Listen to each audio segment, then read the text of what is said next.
نواسۂ رسول اپنے جانثاروں کے لاشیں اٹھا اٹھا کر نڈال ہو چکے ہیں، لیکن شجاعت حیدری کی جھلک اب بھی چہرے پر چمک رہی ہے۔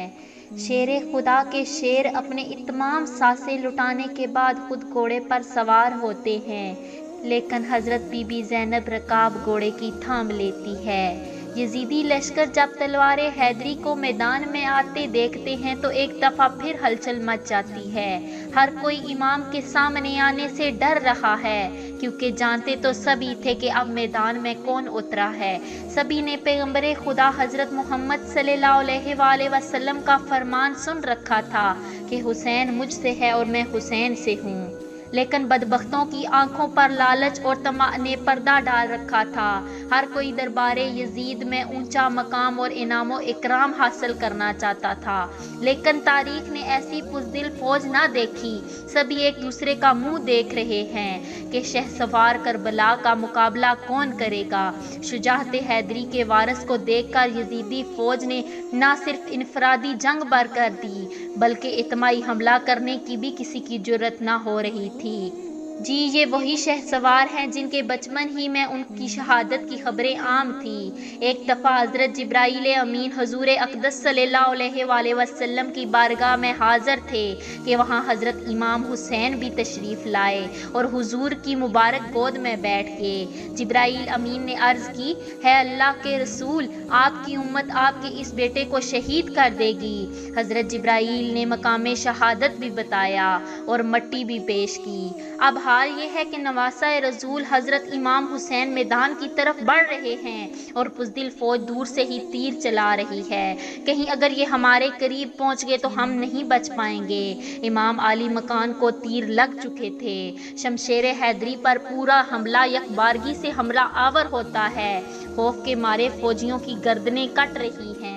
سینکڑوں یزیدی فوجی جہنم واصل ہو چکے کہ اچانک امام علی مقام کو اذان کی آواز آئی اور آپ نے اپنی تلوار روک دی اور نماز پڑھنے کی مہلت مانگی۔ یہی وہ وقت تھا کہ جب شمر کے جوش دلانے پر مالک کدی نے پیچھے سے ایک ایسا وار کیا کہ تلوار قلعہ مبارک کو کاٹتی ہوئی کاسہ سر تک پہنچ گئی۔ خون کا فوارہ نکل پڑا۔ جیسے جیسے وقت گزرتا گیا امام کے جسم پر تلواروں، نیزوں اور تیروں کے زخم بڑھتے جا رہے تھے، لیکن پھر بھی کسی کی ہمت نہ تھی کہ شجاعت کے اس کوہ گراں کو شہید کر سکے۔ شمر ملعون کے کہنے پر سب نے تیروں کی دور سے ہی برسات کر دی۔ ہولی بن یزید نواسۂ رسول صلی اللہ علیہ وآلہ وسلم کا سر کاٹنے کے لیے آگے بڑھا، لیکن ہاتھ کام کے۔ پھر بدبخت اور ذلیل سنان بن انس آگے بڑھا اور انعام و اکرام کی لالچ میں امام علی مقام کا سر تن سے جدا کر دیا۔ ملعون ابن زیاد کے حکم پر تمام تیر سر نیزوں پر چڑھائے گئے، جس میں عطر کو گھوڑوں کی ٹاپوں تلے پامال کیا گیا۔ شہادت حسین تاریخی انسان کا ایک غیر معمولی واقعہ ہے کہ پیغمبر کے پیروکار نے اپنے نبی صلی اللہ علیہ وآلہ وسلم کے نواسوں کو بے دردی سے شہید کیا اور ان کا سر اقدس نیزے پر سجایا۔ یہی نہیں، خاندان رسول اللہ کے شہزادوں اور اصحاب حسنین کو بھی اپنے انتقام کا نشانہ بنا کر انہیں موت کے گھاٹ اتار دیا۔ نواسۂ رسول حسنین ابن علی اور ان کے 72 جانثاروں کے خون سے کربلا کی ریت ہی سرخ نہیں ہوئی، بلکہ اس سرخی کی ہر چیز کو اپنے لپیٹ میں لے لیا۔ امام علی مقام کی شہادت پر نہ صرف دنیا روئی، زمین و آسمان نے بھی آنسو بہائے۔ محدثین بیان کرتے ہیں کہ نواسۂ رسول صلی اللہ علیہ وآلہ وسلم کی شہادت کے وقت بیت المقدس سے جو پتھر اٹھایا گیا تھا اس کے نیچے سے خون نکلا۔ شہادت حسین کے بعد ملک شام میں بھی جس پتھر کو ہٹایا گیا اس کے نیچے سے خون کا چشمہ ابل پڑا۔ محدثین کا کہنا ہے کہ شہادت حسین پر پہلے آسمان سرخ ہوا، پھر سیاہ ہو گیا۔ امام طبرانی سے روایت ہے کہ حضرت امام حسین کی شہادت کے وقت آسمان پر سرخی چھائی تھی۔ حضرت علی بن مسخر نے اپنی دادی سے یہ روایت کی ہے کہ انہوں نے کہا کہ امام حسین کے زمانے میں کم عمر دوشیزہ تھی۔